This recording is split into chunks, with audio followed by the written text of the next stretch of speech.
오늘 우리들에게 주시는 말씀은요, 열왕기상 19장 1절부터 8절까지의 말씀에 무더운 날씨 가운데 지치기 쉬운데 신앙의 회복하심, 하나님의 위로하심, 그런 은혜를 좀 우리 성도님들이 느꼈으면 좋겠다. 그래서 8월 한 달 동안은 신앙의 회복과 하나님의 은혜라고 하는 큰 주제를 가지고 말씀을 좀 드리려고 합니다.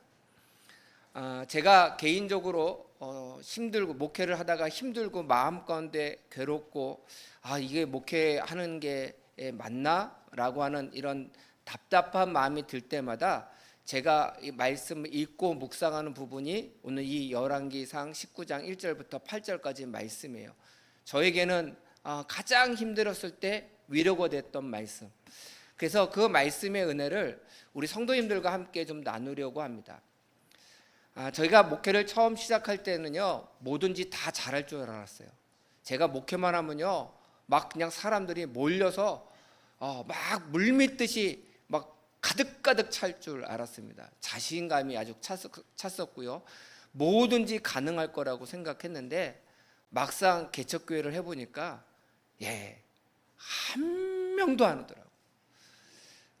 제가 개척교회 했던 그 교회가 이렇게 등산로를 올라가는 그런 길이었어요. 그래서 그 등산로에 올라가는 사람들에게 전도하려고 전도지도 많이 주고 머리도 쓴다고 해서 전도지만 주면 안 받으니까 등산하는 사람이 제일 뭘 좋아할까? 그러니까 초콜릿을 좋아하더라고요. 그래서 개척교회에서 초콜릿 싸가지고 전도지에 붙여서 주는 게 사실은 쉽지 않잖아요. 그러면 이제 초콜릿이 붙어 있으니까 전도지를 받아갑니다. 그러더니 한 20걸음 가서 전도지만 버리고 초콜릿만 가방에 넣어서 갖고 가요. 얼마나 속상했는지 몰라요. 그때 참 마음에 힘들고 어려운 마음. 그리고 내가 뭐든지 다 잘할 수 있다라고 생각하는데 그게 아니구나라고 하는 것을 처음 깨달았던 가장 처절했던 그 장면이 저에게 있어서는 개척교회를 했던 그 시기예요. 오늘 신앙 안에서도 우리도 마찬가지입니다. 어느 날은요, 너무 은혜로워서 모든 것이 다 행복해서 주일날 예배 나오는 것이 너무 행복하시죠? 아무리 덥더라도 이렇게 늦게 대답을 하시면 행복하시죠? 행복하셔요. 그리고 막 기뻐요. 교회 나오는 게 막 기쁘고 즐겁고 성도님들 만나는 게 막 좋을 때가 있는데 그와 보면 어떤 순간에 별 일도 아닌데 그냥 마음이 무너지고 내가 교회를 또 나가야 돼. 교회 나가봤자 더워 죽겠는데 막 여러 가지 마음이 들고 교회 나오는 것이 예배 드리는 것이 짜증나고 힘들 마음이 들 때가 있다는 거예요. 근데 우리만 그랬으면 우리는 내가 믿음이 부족해서 그런가 보다 라고 생각할 수 있는데 오늘 엘리야도 똑같은 모습을 보였더라고요. 엘리야도 그래서 저는 신약성경에 나오는 말씀처럼 우리와 같은 성정을 가진 사람, 우리와 같은 사람이다 라고 하는 것을 느끼는데 이 엘리야는요, 갈멜산에서요 어떠한 일이 있었어요? 바알 선지자 아세라 선지자들과 850명의 전투에서 이겼어요. 영적 전쟁에서 이겼단 말이에요. 850명을 다 기손 시내가에 가서 죽이고요, 의기양양하게 하나님이 나와 함께 하셔. 내가 기도만 하면 하늘에서 불이 내려와서 물벗던 제단도 어떻게 해요? 불타오르더라. 하나님이 나에게 이런 능력을 주셨어. 얼마나 신앙이 신났을까요? 기도만 하면 기적이 나타나는데 얼마나 그 엘리야의 마음에 신나고 그 하나님께서 주시는 은혜로 충만했을까요? 그런데 정말 얼마 지나지도 않아서 하루도 채 지나지 않았어요. 하루도 채 지나지 않았는데 그 바알 선지자와 아세라 선지자가 죽었다라고 하는 이야기를 아방이 자기 부인인 이세벨에게 이야기를 합니다. 그러니까 이세벨이 자기가 아끼던 바알 선지자들과 아세라 선지자들이 죽었다는 이야기를 딱 들었어요. 누구 때문에 죽었어요? 엘리야 선지자 때문에. 그 이야기를 듣자마자 오늘 2절 말씀에 이렇게 이야기합니다. 2절 말씀 우리 함께 봉독하도록 하겠습니다. 시작.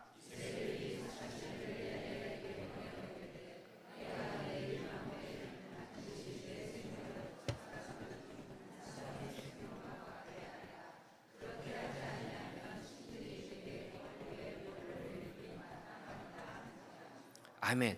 이세벨이요 사신을 보냈어요. 그래놓고서 뭐라고 하는 거예요? 협박하는 거예요. 너 내일 요맘때까지 죽을 거야. 내가 죽일 거야. 그러면 이 말을 들은 엘리야는 어떻게 반응해야 될까요? 좀 전까지 갈멜산에서 기도만 하면 하늘에서 불이 내려왔어요. 그걸 경험했어요. 근데 얼마 지나지 않았는데 이세벨이 너 내일 정오 때까지 내가 너를 죽이고 말 거야. 이 소리를 딱 들었어요. 그러면 제가 엘리야 같으면 그랬을 거예요. 내가 어떤 사람인데 하나님이 나와 함께 하신데 너가 나를 죽여? 웃기지 마. 이랬을 것 같아요. 이랬을 것 같아요. 그런데 엘리야는 어떻게 반응하냐면 참 재미납니다. 우리 3절 말씀 봉독하겠습니다. 3절 말씀 시작.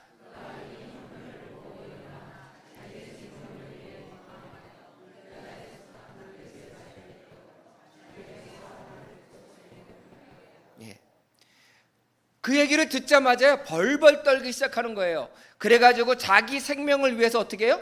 도망했어요. 도망갔어요. 어디로 도망갔어요? 브엘세바라고 하는 것을 도망갔어요. 근데 더 재미난 이야기가 나와요.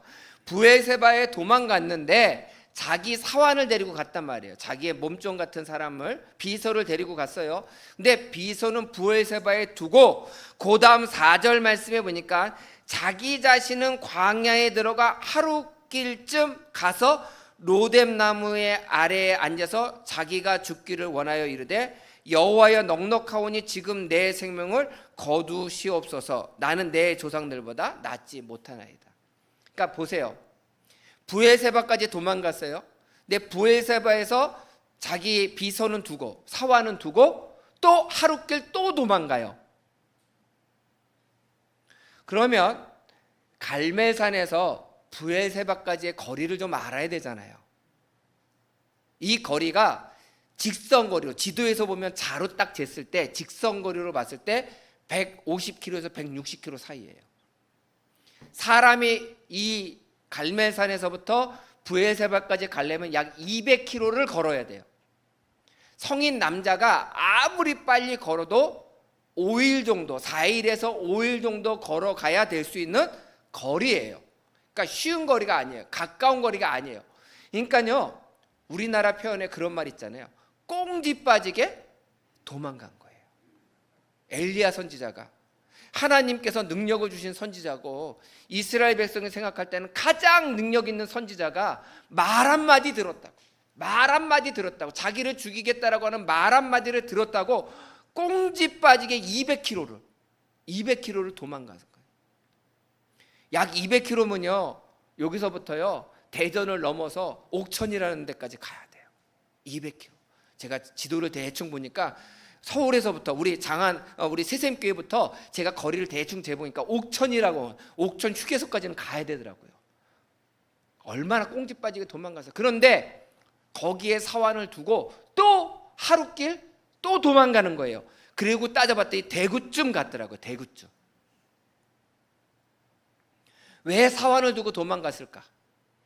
저는 되게 궁금하더라고요. 여러 자료를 찾아봤더니 그 이유는 안 나오는데 제가 말씀을 묵상하다 보니까 혹시 사환이 붙잡혔어요. 야, 너희 스승 어디 갔냐? 고문하면 불겠어요? 안 불겠어요? 불어야죠. 그래서 이 사환도 모르게 하루길을 또 도망간 거예요. 그러니까 자기의 흔적을 완전히 감춘 거예요. 하나님의 선지자가, 기적을 베풀었던 선지자가 이렇게 말 한마디로 무너지더라고요. 신앙이요 다른 걸로 무너지지 않아요. 말 한마디로 무너져요. 신앙생활 열심히 해요. 은혜로워요. 막 하나님을 찾다가 기도만 하면 눈물이 나고, 말씀을 들으면 그 말씀이 나에게 주시는 말씀 같고, 찬양을 부르면 그 찬양의 가사가 나의 신앙의 고백인 것처럼 느껴져요. 그런데 누가 나에 대해서 말 한마디 툭 하고 던졌어요. 그 말 한마디를 듣는 그 순간에 우리의 마음이 다 무너지는 거예요. 신앙생활하기도 싫고 뭐 하기도 싫고. 엘리야 선지자도 그랬다는 거예요. 이세벨이 한마디 툭 하고 던졌더니 내가 내일 낮에 죽을 거야 라고 하는 말을 듣자마자 쫓아오지도 못하는 거리를 4일에서 5일 동안 도망가고요. 또 하루 또 혼자 도망가서 자기가 어디 있는지를 누구도 알지 못하는 곳에 가가지고요. 가서 보니까 쉴 데가 없는 거예요.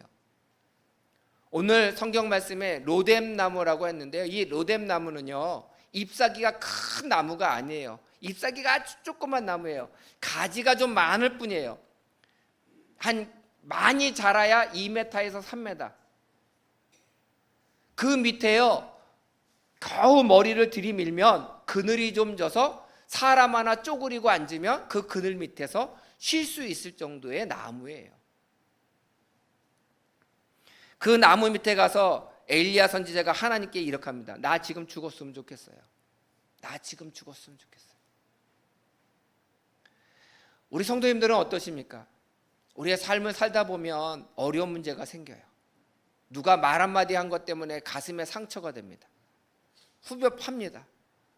내 어려운 문제가 해결되지 않아서 너무 고통스러워서 잠도 오지 않아요. 그러면 무슨 생각해요? 하나님, 나 지금 딱 죽었으면 좋겠어요. 그런 이야기 할 때가 있지 않습니까? 우리는요, 나약한 존재예요. 하나님 아버지 앞에요, 저는 그 개척교회를 하면서 하나님 아버지 앞에 강짜 부리면서 기도를 참 많이 했던 것 같아요. 하나님, 제가 서울에서요 중고등부 청년부 사역하면서 엄청난 부흥을 이뤘던 경험이 있어요. 하나님, 그런데 제가 이 개척교회에 있다고 못할 것 같으세요? 한 명도 안 오지만 조금 있으면 막 사람들이 몰려올 것 같아요. 그런데 그렇지 않더라고요. 좌절감은 커지는데 도리어 하나님께 기도할 때는 큰 소리를 쳐가면서 기도했어요. 나의 연약함을, 나의 부족함을 하나님께 솔직하게 기도하지 못했어요. 근데 엘리야가 저와 달랐던 점은 뭐냐면 하나님께 자기의 마음을, 나는 대선지자라고 하지 않고 자기가 가지고 있는 그 솔직한 감정을 하나님께 그대로 전했다는 거예요. 뭐라고요? 죽고 싶어요. 죽고 싶어요. 우리 성도 여러분, 그런 일이 있으면 안 되겠지만 우리의 삶 가운데 너무 힘든 일이 있잖아요. 그러면 하나님의 전에 나와서 기도하세요. 위선을 떨 필요 없습니다. 내가 이 정도인데 이렇게 기도하는 게 맞나? 라고 할 필요 없습니다. 체면 차릴 필요도 없습니다. 그저 하나님께 나와서 내 감정, 내 마음을 그대로 하나님께 아뢰세요. 하나님, 저 너무 힘들어요. 너무 속상해요. 용서가 안 돼요. 죽고 싶어요. 이 문제가 해결되지 않으면 저 어떻게 될지도 모를 것 같아요. 나의 연약함을 인정하고 하나님께 내 감정과 내 모든 것들을 다 하나님께 아뢰시기를 부탁을 드려요. 왜 그렇게 해야 되느냐? 엘리야는요, 로뎀나무 밑에서 울면서, 성경에는 나와 있지 않지만 제 생각에는 가슴을 치면서 쪼그려 앉아서 그 햇빛이 뜨거우니까 그늘을 따라 쭉 움직이면서 기도하다가 4일 내지 5일을 막 달려서 도망갔습니다. 또 하루 광야로 들어갔어요. 얼마나 더웠겠어요. 마실 물이 거기에 있었겠어요. 그러니까 어떡합니까? 지쳐서 쓰러져 잠이 들었어요. 잠이 들었어요. 하나님은 우리가 가장 솔직한 모습으로, 가장 정직한 모습으로 하나님 아버지 앞에 서 있을 때 하나님은 그 모습 그대로 우리를 받아주세요. 부족해도 괜찮아요. 하나님께 다 내 감정과 때로는 정말 욕하고 싶은 마음이 있으면 딴 사람에게 하지 마시고요, 하나님께 나와서 기도하면서 하세요. 하나님이 너 기도하는데 너 나한테 욕해? 그리고 야단치시는 분이 아니에요. 나의 연약함을 다 아시는 분이시기 때문에 그 연약한 기도를 들으시고 우리들의 마음 가운데 하나님의 은혜와 능력을 더하여 주실 줄 믿습니다. 그러다가 엘리야 선지자는요, 쓰러져 잠이 들었습니다. 그때 하나님께서 역사하시는 거예요.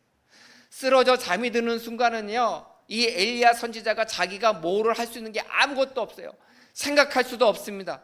분풀이할 대상도 없습니다. 그저 쓰러져서 지쳐서 아무것도 하지 못해서 넉다운 되어져 있는 상황. 그 상황에, 가장 우리가 연약한 그 상황에 하나님은 우리에게 오셔서 우리를 위로하시는 거예요. 우리 5절 말씀 우리 함께 봉독하겠습니다. 저는 이 5절 말씀이 너무 좋더라고요. 우리 5절 말씀 함께 시작.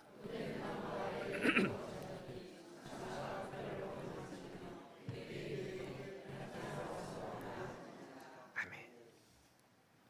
지쳐서 쓰러져서 잠에 드는 엘리야에게 하나님께서 천사를 보내주셨어요. 그리고 그 천사가 누워서 자는 엘리야를 깨워가지고 너 똑바로 앉아봐. 너 선지자야. 이럴 때 기도를 해야지. 하나님 말씀을 묵상해야지. 정신도 못 차리고 도망이나 오고 이럴 수 있어? 그렇게 하지 않았어요. 얼마나 다행인지 몰라요. 성경 말씀에 제가 위로받았던 말씀이 이 말씀인데, 천사가 엘리야를, 성경 말씀에는 천사가 그를 어루만지며 그랬어요. 어루만졌대요. 어루만졌대요. 어루만졌다라고 하는 것은요, 그냥 손을 갖다 댔다라고 하는 뜻이 아닙니다. 사랑의 마음을 가지고 치유의 목적을 가지고 그 사람에게 따뜻한 마음을 가지고 손을 대었다라고 하는 뜻이에요. 어루만졌다는 게. 하나님께서 천사를 통해서 엘리야를 만지신 그 어루만짐은 너가 회복돼야지. 너 지금 약해 있구나. 내가 너에게 새 힘을 주기를 원해. 그러면서 어루만진 거예요. 저는 어렸을 때요, 좀 병약했어요. 예, 저는 우리 성도님들이 요즘 여름에 많이 더워서 힘들어 하시지만 저는 여름이 하나도 별로 안 더워요. 대신 겨울만 되면 참 거시기 해요. 어려워요. 그래서 옛날에 목욕탕만 갔다 오면 감기를 앓았어요. 그 목욕탕에서 집까지 걸어오는 그 사이에 온도가 바뀌어가지고요, 늘 감기를 달고 살았고요. 또 저희 아버님이 너무너무 무서우셔서 아버지랑 같이 밥을 먹으면 꼭 체했어요. 그래가지고 탈이 그렇게 나서 늘 아파했었어요. 그러면 저희 할머니가 배가 아파가지고 쩔쩔매면 오셔가지고 제 배 위에 손을 대시고 이렇게 문지르시잖아요, 할머니들이. 뭐라고 문지르세요? 예, 할머니 손은 약손, 네 배는 똥배. 저는 그 얘기를 참 많이 들었거든요. 원석이 배는 똥배, 할머니 손은 약손, 쑥쑥 내려가라. 근데 그렇게 할머니가 그 손을 만져주시고 배를 만져주시면 한 5분쯤 지나고 10분쯤 지나면 잠이 스르륵 오고요, 자고 나면 배가 씻은 듯이 났어요. 참 신기했어요. 그래서 저는 정말 할머니 손이 약손이라고 생각했어요. 할머니 손만 대면 배가 편해졌으니까. 그리고 이상하게 할머니가 배를 만지면 그렇게 잠이 왔어요. 바로 이 천사가 엘리야를 어루만졌다라고 하는 그 어루만짐이 바로 그거예요. 어루만지다가 엘리야를 깨웁니다. 깨워요. 깨우는 이유가 뭐냐면 먹으라고요. 먹으라고. 저는 이 말씀도 참 위로가 되더라고요. 우리 성도 여러분들, 너무 피곤한데요, 배고파서 깨신 적 있으세요? 저만 그런가요? 너무 피곤한데 잠을 푹 자고 싶은데 자다가 보면 너무너무 배가 고파서 깰 때가 있어요. 그 전에 이 천사가 흔들어 깨우는 거예요. 야, 배고프면 잠도 더 잘 수가 없어. 일어나, 일어나. 깨웁니다. 깨우고 난 다음에 아까처럼 또 어떻게 해요? 야단치지 아니하였어요. 야단치지 아니하고요. 오늘 성경 말씀에 뭐라고 이야기하냐? 우리 6절 말씀. 6절 말씀 우리 함께 봉독하겠습니다. 시작.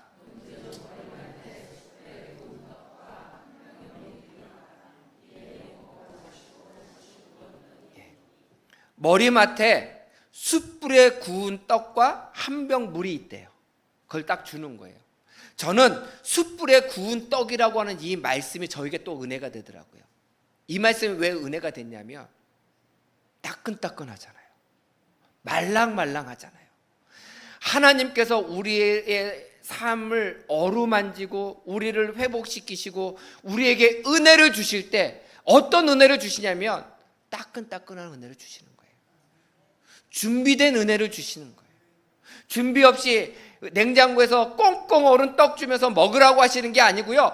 숯불에 그 떡을 구워가지고요. 아주 냄새도 맛있고 말랑거리고 정말 군침이 돌 만한 그 떡을 딱 주시는 거예요. 아무 말씀하지 아니고 떡을 먹으라는 거예요. 물 마셔가면서 체하지 않게 물도 마셔가면서 그 떡을 먹으라는 거예요. 엘리야는요 참 반죽도 좋아요. 그 다음에 보니까 뭐라고 됐어요? 누웠더니 또 누워요. 또 누워요.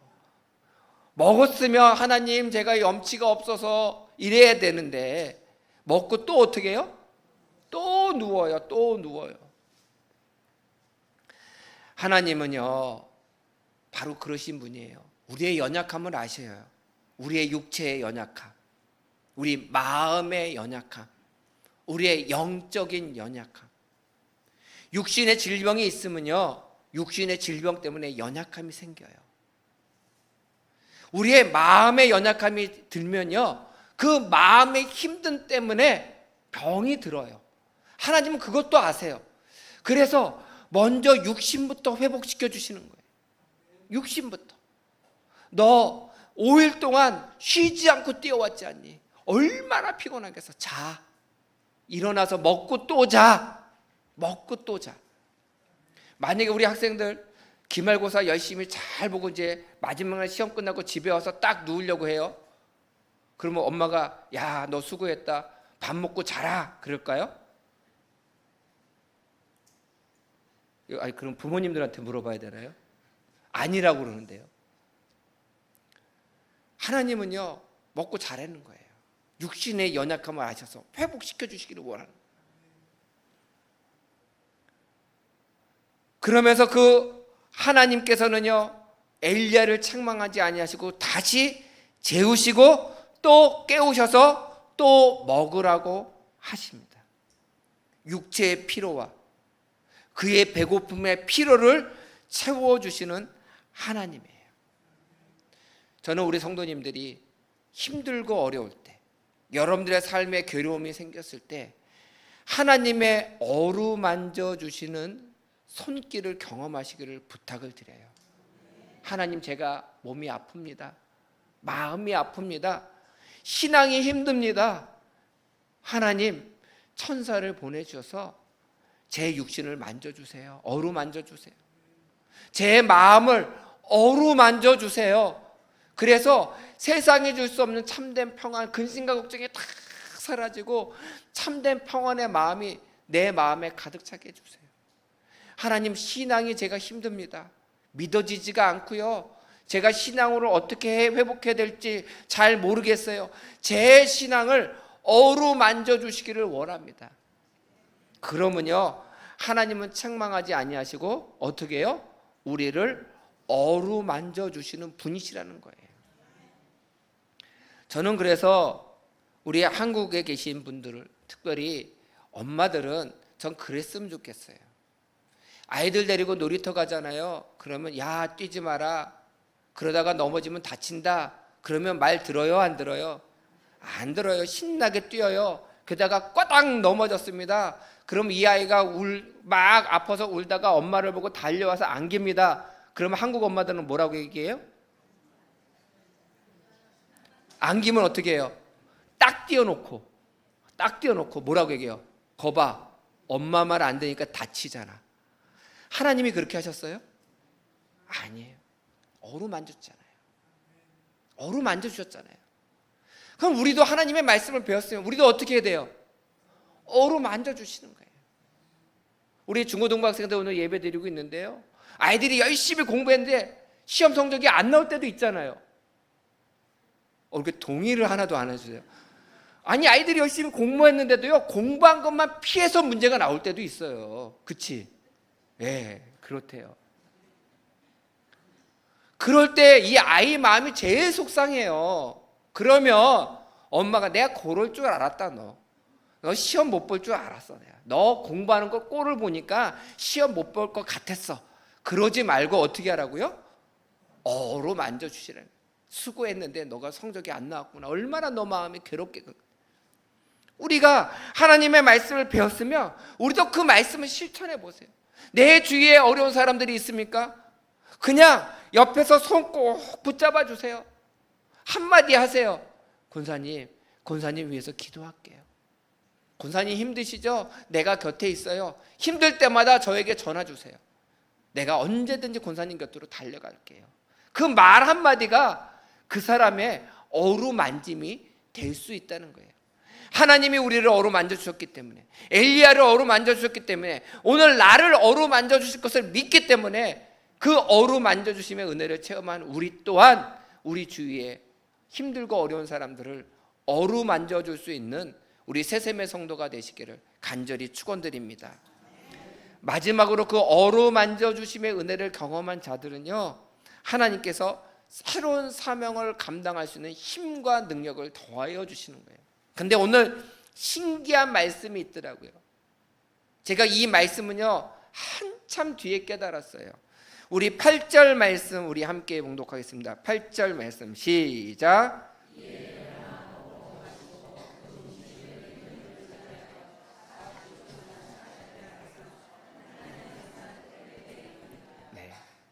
부엘세바에서 하루쯤 간 그 지역에서 출발해서 호렙산까지는 약 400km예요. 400km. 일반 성인이 빨리 가면 15일, 2주 정도. 천천히 가면 20일 정도 걸리는 거리예요. 그런데 며칠 갔다고요? 40일. 아니, 20일이면 갈 수 있는 거리를 왜 40일 걸려서 하나님께서 가게 만드셨을까? 저는 아까도 말씀드렸지만 앞에 있는 말씀, 어루만져 주심의 말씀을 가지고 위로를 받았거든요. 근데 나중에 보니까 이 8절의 말씀도 정말 은혜의 말씀이더라고요. 왜 40일 걸려서 하나님께서 호렙산을 가도록 만들으셨을까? 40이라고 하는 숫자는요, 이스라엘 사람들에게 있어서는 특별한 숫자예요. 이스라엘 백성이 40년 동안 광야에서 생활했고요, 예수님도 40일 동안 금식하면서 기도하셨습니다. 40이라고 하는 숫자는요, 하나님의 뜻을 알기에 완전한 숫자다. 하나님의 뜻을 아는 완전한 숫자를 의미합니다. 또 40일이라고 하는 이 숫자는요, 하나님께서 천천히 엘리야와 걸으시면서 동행하시면서 새로운 사역을 하셔야 될 것을 말씀하시고 위로하시고 힘 주셨던 시간이 그 40일인 거예요. 엘리야 혼자 40일을 터벅터벅 간 것이 아니고요, 아무리 터벅터벅 가더라도 20일이면 가요. 40일 걸렸다는 것은요, 가다가 하나님께서 여기 앉아봐, 내가 너한테 할 얘기가 있어. 내가 너에게 새로운 사명을 줄 건데 힘내서 해. 내가 이럴 때는 이렇게 너를 도울 거야. 걱정하지 마. 그렇게 하면서 40일의 기간을 갖다는 거예요. 우리는 열매가 빨리 맺혀지기를 원해요. 빨리 회복되기를 원해요. 빨리 어떻게 됐으면 좋겠어요. 그런데 하나님의 시간은 그렇지 않더라고요. 우리가 빨리 회복되기를 원하시는 것이 아니라 우리가 온전히 회복되기를 원하시는 분이 우리 하나님이시라는 거예요. 제가 약 2주 전에 허리를 조금 삐끗해서요, 너무 통증이 심하고 아파서 병원에 갔더니 뭐 신경 차단술이라고 하는 주사를 주더라고요. 그래서 그 주사를 맞았습니다. 맞았더니 그 다음 날부터 통증이 없어요. 그래서 낫는 줄 알았더니 그게 난 게 아니래요. 이때부터 회복해야 된다는 게, 통증이 느껴지지 않도록 차단한 거지 허리가 나은 건 아니라는 거예요. 그래서 그 허리를 강화하는 훈련을 하라는 거예요. 그래서 물리치료를 받으면서 제가 의사한테도 물어보고, 또 요즘은 인공지능이 참 좋잖아요. 그래서 인공지능에게 저의 엑스레이 사진도 보여주고 그러면서 어떻게 하루하루 운동을 했으면 좋겠니? 그랬더니 정말 자세하게 짜주더라고요. 운동 스케줄을요. 그래서 제가 그 운동 스케줄을 하고 있는데, 저는 정말 요 근래 조깅을 계속해서 참 재밌게 조깅을 했거든요. 뛰는 게 너무 재밌었는데 허리가 아프니까 이 인공지능이 뭐라면 절대 뛰지 말라는 거예요. 절대 뛰지 말라는 거예요. 그래서 제가 밤에 나가서 걷는데요, 뛰는 사람을 보면 같이 뛰고 싶은 마음이 불뚝불뚝 일어나요. 난 저 사람보다 더 잘 뛸 수 있는데 왜 나는 걸어야 되는가? 왜 나는 걸어야 돼? 근데 그 훈련 스케줄을 짜주면서 뭐라고 이야기해야 하냐면, 통증을 사라지게 만드는 것을 만들기 위해서가 아니라 온전한 몸을 만들기 위해서는 이렇게 천천히 가야 허리가 완전히 나을 수 있습니다. 그래서 걸으라는 거예요. 뛰지 말라는 거예요. 그리고 뛰고 난 다음에 몸 상태가 어땠는지 자기한테 보고해 달래요. 그래서 또 보고를 하면 그 다음날 이렇게 하라고 알려주더라고요. 그래서 제가 그 스케줄대로 움직이고 있는데, 제가 그 스케줄대로 움직이다가 순간 그런 생각이 들었어요. 내가 하나님께 내 영적 상태를 그만큼 자세하게 기도하고 있는가? 일일이 물어보고 일일이 그 답변을 듣고 있는가? 너무 찔리더라고요. 하나님께 늘 기도는 하지만, 하나님께 부르짖어 기도하고 하나님께 간절한 기도의 제목을 가지고 기도는 하지만, 하나님 내 영적 상태가 이래요, 제 마음의 상태가 이래요, 하나님 이럴 때는 어떻게 해야 돼요? 제가 이렇게 하려면 어떻게 했으면 좋겠습니까? 하나님 어떤 말씀을 주실 거예요? 그 말씀대로 할게요. 제가 지금 뛰고 싶은데 하나님 영적 상태가 제가 연약하니까 뛰지 말라고 하시면 제가 뛰지 않겠습니다. 이렇게 일일이 묻고 일일이 하나님께 아뢰야 되지 않을까? 하나님께서는요, 엘리야와 함께 40일 동안 그의 몸과 마음과 신앙을 온전히 회복시키셔서 완전한 엘리야가 하나님의 사명을 감당할 수 있는 힘과 몸을 하나님께서 만들어 주셨어요. 그래서 육적인 것도 건강해지고 마음도 힘을 얻고 영적인 부분도 충만하여지는 시간이 40일이 걸렸다는 거예요. 저는 우리 성도님들이 내 삶 가운데 어떤 문제가 빨리 해결되기를 원하시겠지만 하나님께 기도하시고, 그리고 40일 동안 하나님과 동행하는 삶을 사시기를 부탁드립니다.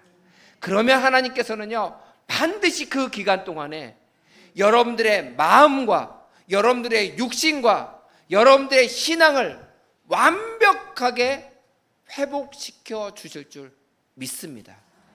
그리고 난 다음에 하나님께서 엘리야에게 새로운 사명을 주시더라고요. 저는 우리 성도님들이 이 무더운 날 지치기 쉽고 처지기 쉽고 낙심하기 쉬운 이 계절에 우리의 신앙을 다시 한번 하나님과 동행하셔서 어루만져 주시는 은혜를 경험하시고 40일 동안 동행하시는 하나님의 은혜를 통하여 여러분들의 육체와 마음과 신앙이 완전히 회복되시는 그 놀라운 은혜를 누리시기를 주님의 이름으로 간절히 축원드립니다.